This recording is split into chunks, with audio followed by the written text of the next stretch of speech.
Welcome to the second part in this trilogy of videos where we are looking at the Early Start DLC for Workers and Resources Soviet Republic, which was published on the 22nd of May 2025. On this part, what we're going to do is look at the two new maps that have been added as part of the DLC. That is St Petersburg and Moscow. So what I'm going to do first is go in, just show you where the maps are. You just need to go scroll across. We'll do Moscow first. Now, the format of this is going to be, obviously, we're going to look at the built-up map because that's probably a lot more interesting. And then I'll give you a quick overview of the empty map. Now, what I want to draw your attention to, there is a difference between the what we call the populated map and the empty map, because we come in here and then select this. If you don't want the population, you can always remove it here. We'll just play hard mode and things like that. You can play it as these as an earlier start if you want to, but we're just going to go in 1960 because we don't need, all we're going to be doing is looking at the map itself. Now, I'll be completely upfront. I've not really looked at these maps in much detail because I just want to convey that first impression that we've got. It's quite impressive map actually. Let's have a look at the mini map first. It's in the center, which with my gameplay hat on could prove a challenge, and I would probably recommend that if you wanted to do this as a fully populated map, you probably couldn't play it on realistic mode, but you could do it in realistic mode or hard mode, starting at the edge of the map. We'll get the technicalities out of the way. Now, I did see, I'm just looking to see if there's somebody did actually pass a comment when I was talking about so this here is the only access to NATO down the river. That's going to make an interesting challenge. So if you've got that there, this means you got there. Now, apologies, I don't know the name of the river that flows through Moscow. It's obviously quite a major river here. Just have a quick look to see whether that's got a NATO connection on it. No. This is just, so there's only the one NATO connection. Let's have a look at other crossing points. Yeah, we got a small custom shed there. What I'm looking for is where I'd start. This looks like it's got power lines on it as well, so this is probably the best starting location. You've got plenty of flat areas here. You've got a small custom shed and a medium custom shed. Well, is there actually a large custom shed in here? It's got to be. That looks like it might have a rail track to it. That's small. Yeah, there's a large one here. The reason I'm looking for a large custom shed is that there's a subtle difference between the different custom sheds with respect to what buildings you can buy, especially trains. So if you've got a map that doesn't have a large custom shed, ideally what you need is a large custom shed for the Soviet Republic and NATO. That gives you full access to all the available vehicles. But if you don't have a large custom shed, it can cause problems with trains, rail construction machines, and some vehicles as well, especially when you get to trams and trolley buses and stuff like that. And also knowing the position can be useful as well, because there's nothing worse than saying, oh, I want to get by a tram or a metro train, to find out that your customs office is there and where you want to put it is on the other side of the map. So that is something that you do need to be aware of. So I would probably start here. This would be my preferred starting location if I was going to play this map. You've got some fields nearby. 46% fertility. That's not bad actually. So you've got a little small village to work with here, and then you could build in towards Moscow. Right, technicalities out the way. Let's just have a look at what we go here. And one thing I do really like about these maps, and I've said it before and I'll say it again, knowing, being a map creator myself, I do really understand the sheer level of effort and detail work that goes into making these maps. I really take my hat off to the guys who work on these maps. You know, this map, St Petersburg map, and other maps that they've created in the past. I really appreciate and understand the sheer amount of effort that goes in to putting these maps together. They look, on the surface, they look relatively straightforward, but there's a lot of thought goes into it and a lot of effort, especially when it comes to putting down trees. And I don't know if we see an example, I'll point it out. So we might as well get to the most obvious feature on the map now. In my first video, I did point out that these are available in the workshop, and you can see that they actually are quite useful, but unfortunately you can't build them. The other one is on the St Petersburg map, but this is obviously St Basil's Cathedral, but it does, I mean, it has 2.7% loyalty influence over 500 meters. That's pretty cool as well. Now, what I am really looking forward to is these. This is obviously the Kremlin walls. These have got influence as well. And I think, because I was watching Buljo's early start video, and I'm pretty sure he actually built a tower. What would it come under? Probably it's monuments, isn't it? Yeah, wow. And they're unlocked. So these are placeable on your own map as well, on the map once it's actually been loaded in. Got a nice cool looking wall here.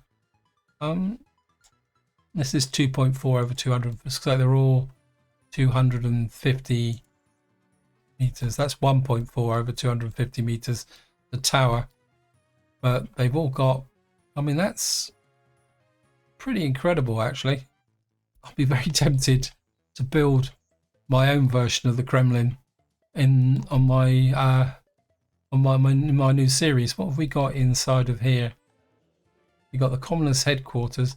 I think this is the actual DLC version of the Commoners headquarters. Let me just see. It'd be under universities. Yeah, that's the kind of the later version. So it looks like these have been built with the 1930s buildings. So we got the Commoners headquarters, we got a medical university, and we got the police station. The police station looks pretty cool actually. What have we got here? That's the Communist Party. Got an orphanage.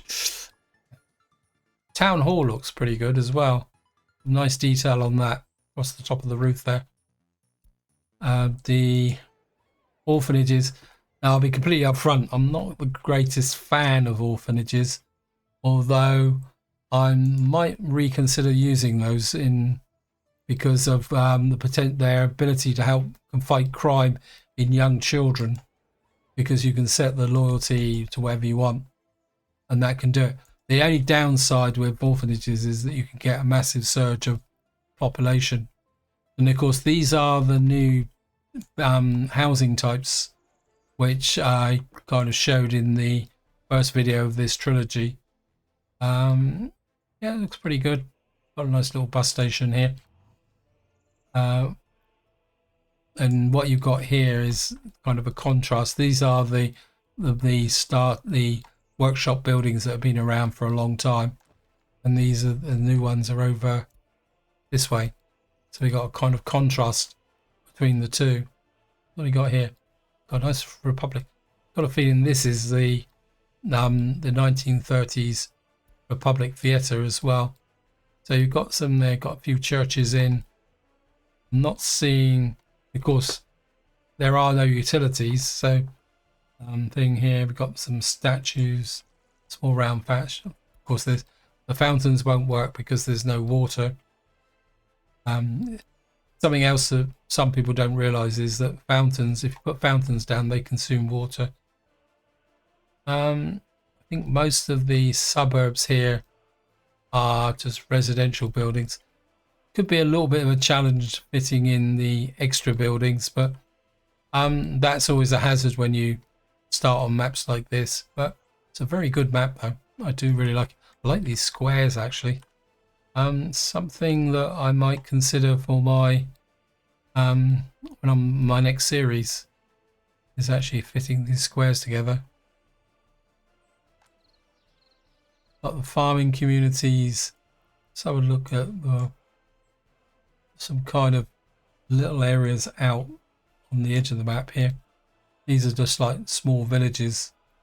Be honest, these small villages, the best way you can approach these if you're playing on a map like this is just to flatten them and then kind of develop them with modern buildings, because normally by the time you get here you are playing the modern builds. I do like this though. Again, this is an example of that sheer level of detail, and it's really good looking. And I know that there is a line feature in the text in the terrain editor, but to get that kind of wavy type effect, it takes a lot of effort. I'll be completely honest, I do put some textures in like that, but I don't really have the patience to really go into that level of detail. Let's have a look up here. Oh, this is a nice town. Again, see the rows? Wow. Again, these rows. That must have taken a very long time to put those rows in like that. I like it though. It looks like vegetable fields with the sort of small little bushes in it. Be really great if someone if they actually added kind of terrain that you could put rows of vegetables in, but to be honest, it's probably not worth the effort. Nice little village here as well. Nice little bit of detail in here with the that small cathedral. Anyway guys, I don't want this video to be too long, so what we're going to do is we're just going to quit out now, and I'll come back and show you the unpopulated map. So here we are, we're on the unpopulated map, and you can see by unpopulated that what they've actually done is just remove the buildings. In fact, what we're probably looking at is what was actually created prior to adding the buildings, because this is the way that you actually build up maps. Anyone who's never created a map, there's an order you do things in. First thing you do is you get all the terrain in, like your rivers, your hills, and if I press F2 you can see the terrain. Especially if you're working on a map like this where you're modeling an area, the first thing you do is you put in all the actual terrain. There's obviously been a little bit of work going on here with the fields. What I tend to do is I mark my settlements with churches, even if I take the church away later on. You can actually now see the sheer amount of work that goes in before you even start putting the buildings in. And if we go into Moscow here, and you got like that, probably some of this has been where buildings have been removed, because like you've got the giveaways, these slightly faint patches. And then what you do then is you build in the roads and the buildings over the time, but there are times when you take things out as well. But it just shows how when you build up a map, when it goes to show that when you create a map in the text editor, it's a matter of just building up those layers. But the most important thing to get a good map is to spend the time on the terrain. It's very difficult to change the terrain once you've got buildings and roads in place, especially railways, because the roads and railways have got a nasty habit of disappearing underground, especially if you start to adjust the ground level. Actually, I do really like this. Just turn that off so we can see, appreciate the rock terrains and the trees. It looks like they've left the names in, so you can still see where the Kremlin will be when it's put in place. Probably around here. Anyway, so that's a quick overview of the unpopulated map. What I'm going to do now is quit out and come back in St Petersburg. So here we are on the St Petersburg map. We'll just draw it up, do the usual thing.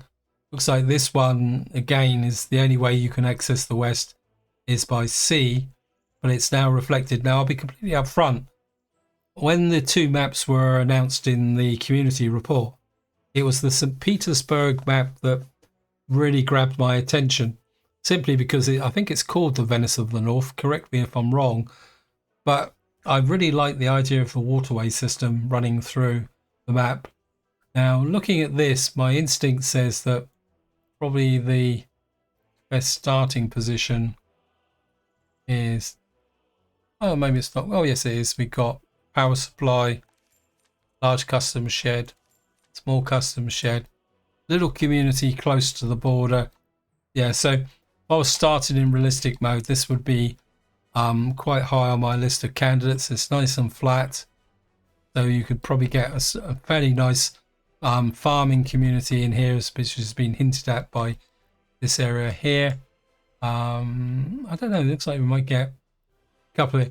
Now, of course, as you might have noticed, that I didn't mention resources in the Moscow map, and I don't want to give a spoiler by showing the resources on this map. I'm assuming that these maps do have all the available resources, but I'll leave that up for you guys to find out.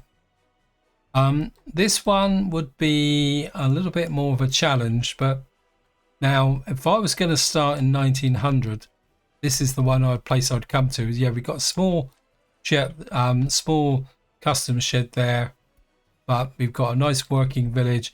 More importantly, it's close to water to deal with the sewage disposal. In fact, it's close to water on two sides. So yeah, so there's some really good starting locations here.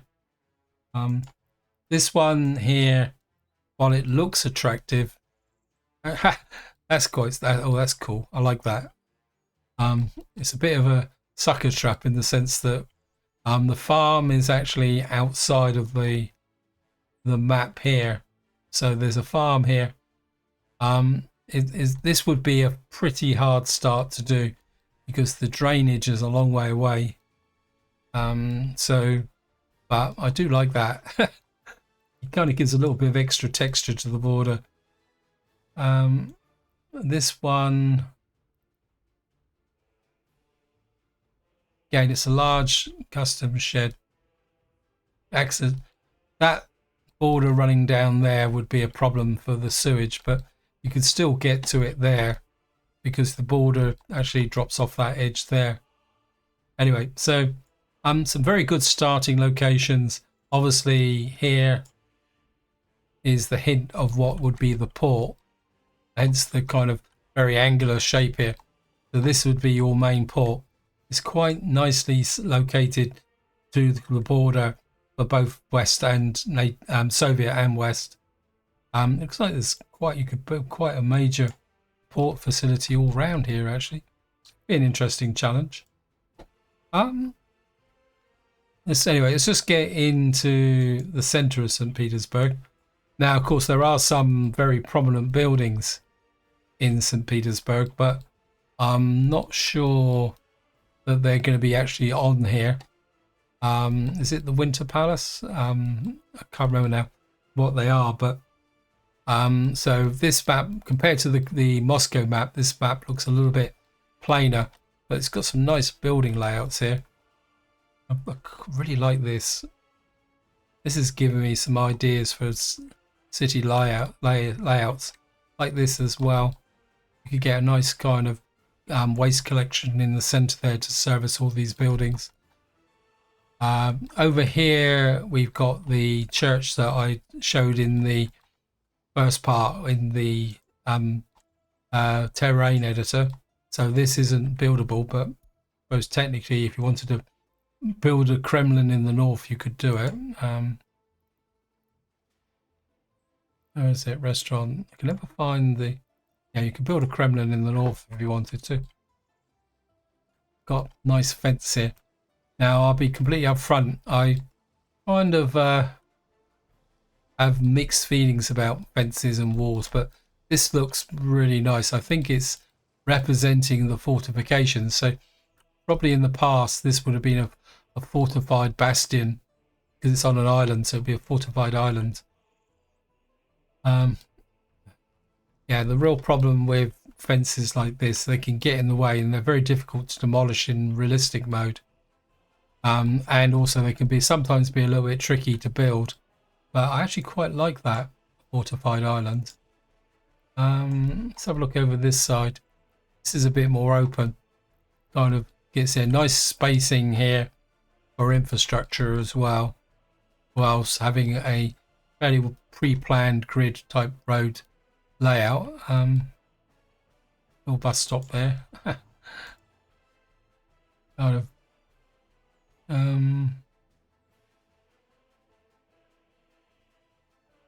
And we've got another island here. I think one of the interesting challenges would be crossing these rivers or canals. We've got a bridge there. Yeah, I'm quite liking this map. A little bit over there. As I say, I think if I wasn't, I'll be completely upfront. If I wasn't working on my own map for my next series, I would certainly consider St Petersburg. But what I probably would do is start on the unpopulated map to give me a bit more flexibility. Although I could work with this actually. You can start down there, build up through. Yeah, I mean, got no idea what the population is because I didn't. Population was deselected. Got a nice straight road here coming down through. Wow, that is a straight road. Small farming community here with a medium field. Oh, that's quite neat actually, because I think what they've done here, yeah, what they've done, this is something you can do. You can actually do it in game as well, is that you can put a medium field in, and then what you can do is clip off the back of the medium field. So what you can do is you can see here the field size is 0.69 hectares, and if you look at the small one, so it's a way of getting a little bit of extra size in the way of crops with a medium field. You see this one is 0.63 as well, where the actual full size medium field is 1.57, but these are still bigger than the small one, which is 0.39. So that's a little bit of a trick that you can employ to get slot in a field which is a medium field, but it's actually truncated. So that's quite neat. I like that. This field layout, wow. Somebody definitely who created this map had a lot of patience.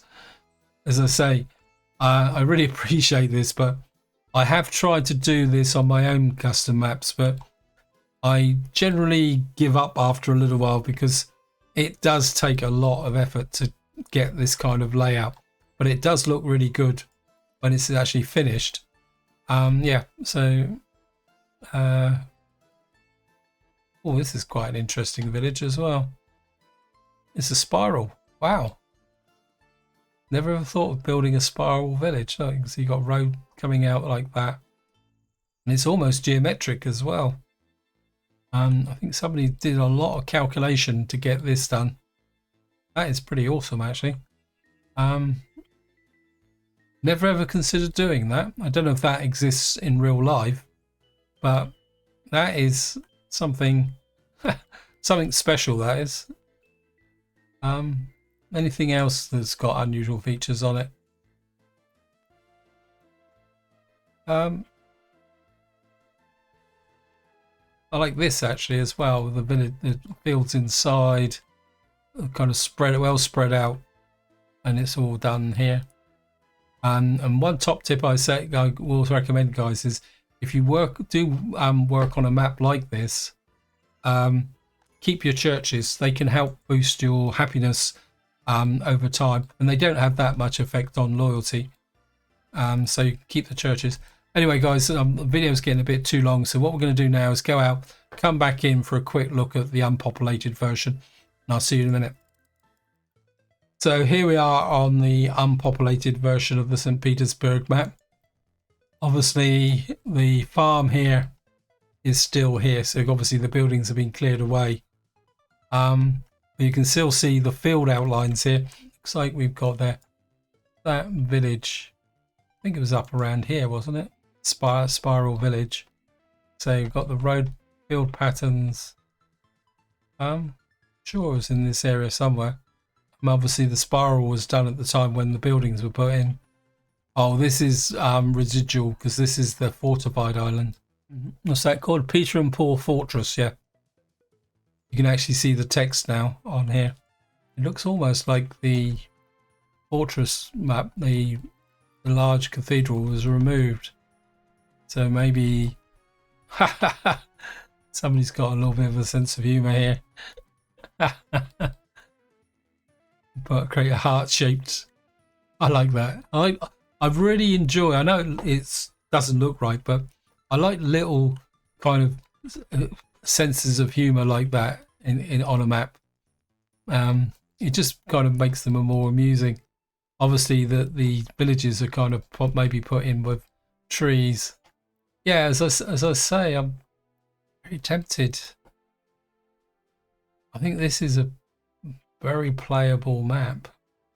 The only thing for my purposes is that it's got external power connections, which is understandable, but for my kind of play style, I like to provide my own power. But you could just ignore them and just give a personal game rule and say, I'm not going to work with the power. And you could, I mean, this would be a really nice starting location. You've got water nearby, grounds, flats. I'm going to need to think about it because the more I see of this map, the more kind of inclined I am to think, well, maybe I could do my next series on that. Let's see what we got up here.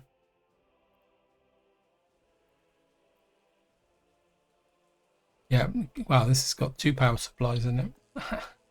There's some serious amount of power coming in here. The downside is that you're too far away from water for an early realistic start, which is a bit unfortunate.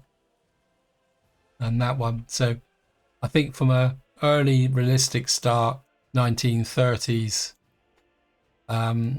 you're talking about here, and it would still be, you know, you'd have to build your first town about here so that it's close to water for sewage disposal. You've got potential out this way. You've got a little bit of gravel over here. That looks quite nice as well. This would work well with a construction industry. Yeah, this would be the starting point for a 1930s realistic mode start. You've got most of what you need close by, and it's a good starting position. I think this is where I'm going to leave it. I hope you enjoyed the video. I hope you found it interesting. Any comments, opinions, suggestions? If you think I've got something wrong, feel free to chuck it in the comments and we'll have a chat about it. So until next time, whatever you do, enjoy your gaming.